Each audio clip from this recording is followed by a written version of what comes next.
Hi, I'm Kumi Taguchi. On this episode of Insight, resilience. Is it all it's made out to be? Kay, what do you think? Does that resonate with you?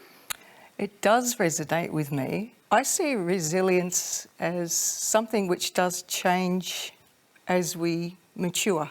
I see that in my younger years, I liked to do everything on myself and show everyone how strong and capable I was.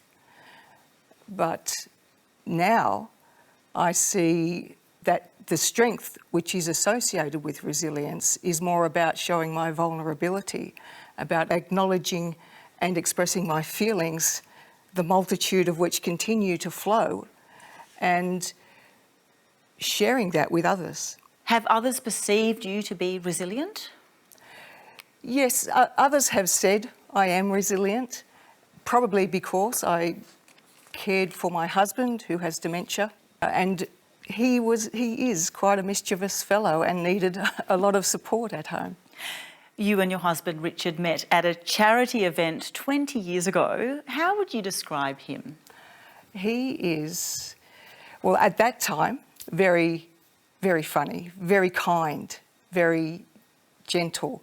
He cares. We had a lovely time together. We were married in February 2004, 20 years ago. And he taught me about kindness. He taught me it's okay to feel. In 2012, he was diagnosed with dementia. You were caring for your husband while working as a consultant. What was that like? Well, it was manageable at first, but after about 12 months, it became quite difficult, and I stopped working during 2014. When he was diagnosed, you asked him a question. What was it? I asked him, if you only had 12 months of good cognition left, what would you like to do? He said he wanted to go back to Canada, to the family cottage. He's Canadian. The cottage that his parents built, he wanted to go there. So off we went. He wanted to go to Iceland because he'd never been, and he wanted to spend time with family and friends. So we did that. What did you notice about your resilience as time went on? I noticed that before this time, I believed that I could pretty well do anything. And that myth of the superhero probably was still in there somewhere. As his dementia progressed, I realised I really needed help, or my own well-being was going to be at risk, and I would not be able to support him over the long term. I would become cross a bit more easily because I was tired and I hadn't talked it through with people. So I was not a nice person, especially during that COVID lockdown. It dwindled a bit. And first of all, it was keep going, and then it was, I don't know if I can keep doing this. I've just been visiting my husband, Richard. He lives in aged care, and we just had the best visit that we've had for ages. It wasn't until 2018 that I really realised that I didn't have a confidant anymore.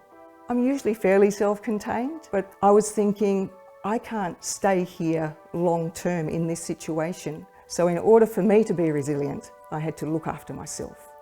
I still love and support Richard, but I also have a partner, Adam. How is Richard? So much fun. We've always been in each other's lives, but as friends, that's when I said in 2018, I think it was, that did you know that I've always loved you? And that's when I think the penny hit, didn't it? That you went, oh really? I couldn't go ahead though without checking with Richard's daughters. I said, how would you feel if I continued to love your dad, but also explored a relationship with someone else? And they gave their absolute blessing. Richard's needs come first for me, and Adam is fully aware of that.